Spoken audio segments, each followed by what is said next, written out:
Hey guys, this is Shinoo with Kinetic, back with part 2 of the Lotus dilemma. If the first video, we kind of really discussed how automotive companies either adapt or they start to lose their way. We talked about the pressure Lotus as a company is under. If you haven't seen that video, please watch that one. This part 2 video really builds on that discussion. And what we're really talking about here is the other side. That's the customers. What do you do when your customer base is shrinking? What can you do to stop that shrinkage? You see, Lotus is not just under some sort of manufacturing challenge at the moment. They actually have a customer base that is shrinking. That's a significant issue. Look, there are fewer new buyers coming in. There are fewer young enthusiasts discovering the brand, and fewer people, frankly, to carry the Lotus culture forward. Look, this makes it hard for everyone involved, the company and everybody involved. Right? Owners are going to struggle to get parts and long-term support from a viable dealership network. Independent shops and specialists like Kinetic are seeing a smaller and smaller market. Events even get smaller, right? The club events start to get small. The brand starts to lose cultural gravity. So it really isn't anyone's fault, per se, but it is everyone's problem. When you look at longtime customers, they want to preserve what makes Lotus special. Lotus as a company, frankly, needs new customers to survive. Sometimes these two things don't necessarily reconcile. Because if they don't, both sides are going to frankly fail. Really, in this video, we're going to talk about why that customer base is shrinking. We're going to talk about why Lotus really needs new enthusiasts to survive, and why resistance to where the cars are built can make that transition harder than it needs to be. Look, this isn't about lowering standards. It's about keeping the lights on long enough so that the Lotus philosophy, frankly, can survive. Look, there's a pretty hard reality we have got to acknowledge here.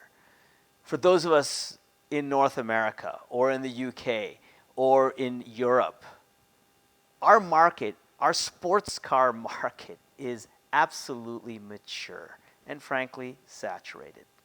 Look, these last 25 years, even into the 90s, have been unprecedented. We've had a selection of amazing sports cars, and so many of them, most of them are still on the road. And frankly, everybody that wants a sports car in these markets basically has one, and maybe two. So the unfortunate reality is that the market right now, growth is coming from replacement, not from expansion. It doesn't mean that the enthusiasm is gone. What it means is that the category, this sports car category, is pretty crowded and frankly saturated. Look, Asia is structurally very, very different. If you look at China, India, Southeast Asia, there's like hundreds of millions middle-class consumers with aspirational desires. Right? These are folks, and amongst them, I should say, there are first-generation driving enthusiasts. These are folks who are discovering things like track days. They're discovering how much they love steering feel, or the passion that comes from vehicle dynamics. People that honestly are falling in love with cars for many of the same reasons that we fall in love with cars. These are these are folks, frankly, that don't come with decades of prior brand baggage, right? They didn't have a father or a grandmother who was a lifelong Porsche fanatic or a Ferrari fanatic or maybe even a Lotus fanatic, right? They come here with sincere and genuine curiosity for brands. They're not hung up on a particular brand. So these are folks that are interested, people that truly, truly are an open book at this point. Look, car ownership is still expanding in Asia. These aspirational motivations of these 600 million middle-class people is going to drive them towards buying sports cars. That's a fact. When you think about the West, the sports car market really is fighting for market share. I mean, it's just clawing from each other. But in Asia, the sports car market is actually creating share. So there's a big difference between first world and Asia at this point. So there's a really important point of clarification here. I think the tension about Lotus's future is it's really not about where to find new customers. I think the real issue for many people is where the cars are going to be produced. That's what gets people pretty freaked out. You know, for many long-term enthusiasts like us, the factory at Hethel in the UK really represents Lotus. It represents their identity. It represents heritage. It represents the continuity. So whenever we talk about Asia-based manufacturing, in particular, Lotus and Geely's factory in Wuhan, China, the conversation gets very emotional, right? It switches away from being a rational conversation to one that's very inflamed and impassioned. You can see the comments online. People are really, really nervous. You know, what are the concerns that you usually hear? Things like, well, the quality won't be the same. They don't understand sports cars. It won't feel authentic anymore. You know, these reactions are certainly understandable. But resisting geographical changes to a company, it doesn't really protect the culture. See, culture is pretty much learned behavior. These are things that can be taught and learned. The challenge is that the solution to a shrinking customer base is increasingly global in these days, whether you like it or not. It may not feel comfortable, but that is the reality of what we are facing in 2026. You know, this idea has been done before. Look at Toyota as a perfect example. When they needed to expand beyond the Japanese market, they started setting up operations in the US, from manufacturing to design and R&D. In the early days, a lot of it was staffed by Japanese executives from Japan, but they hired local folks and they taught them the Toyota way. Now, when you look at how successful Toyota is, for example, here in the States, from those investments, it's hard to argue with the fact that those Toyotas have not lost their identity. They are still Toyotas. They're being designed, engineered, and produced right here in the US. Let's look at Asia. They're already producing some amazing cars. Arguably, China's producing some of the best performance EV cars on the planet. That is pretty undeniable, right? Asia has so many driving enthusiasts. These are folks that are, as we discussed, they're discovering lightweight cars, they're discovering sports cars, they're discovering track days. Asia doesn't represent losing this identity or this love or passion for lightweight sports cars. It represents access to people who haven't yet had a chance to discover this type of car.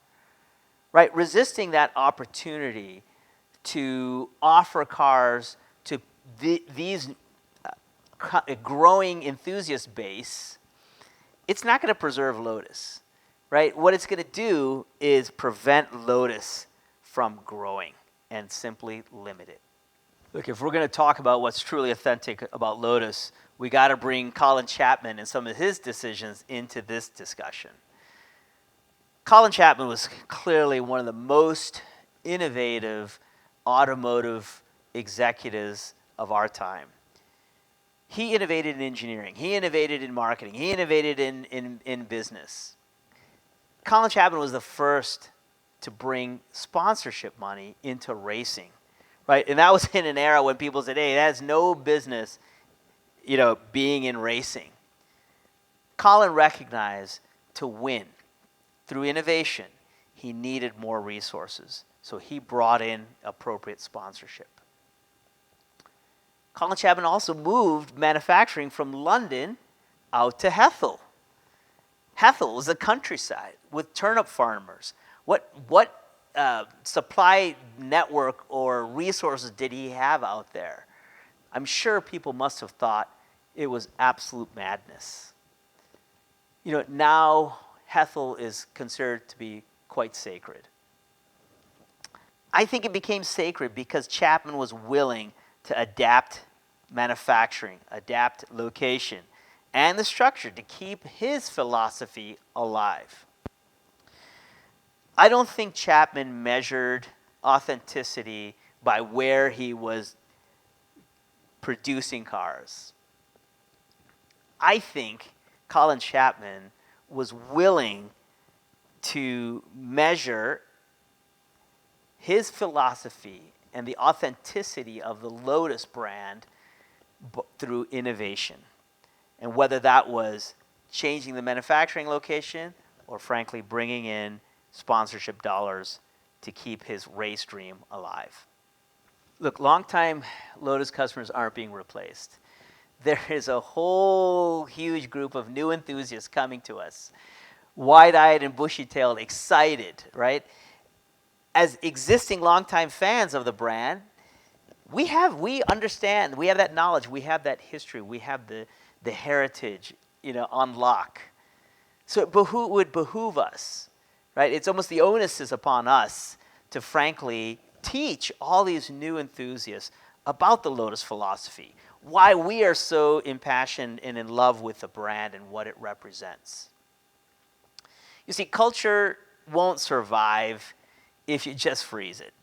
No, culture will survive if we teach it to others. And that Lotus philosophy, as we all know and love, is infectious. And it will absolutely spread if we teach others all about it. Look, the first video is kind of about strategy. This one really was more about culture and, frankly, resistance to change. But I don't think, the hardest part of this transition really is our willingness to accept the fact that enthusiasm doesn't just live in first world countries. Okay, driving passion isn't disappearing. It's spreading in other parts of the world. So welcoming these new believers, wherever they're from, I think that's the most innovative Lotus thing of all. And if we truly want this brand to endure and exist, then we absolutely have to be willing to accept the change that is inevitable. Thanks for watching, guys. Hope you enjoyed that video. Comment down below. Love to hear your thoughts on this subject. We'll see you next time.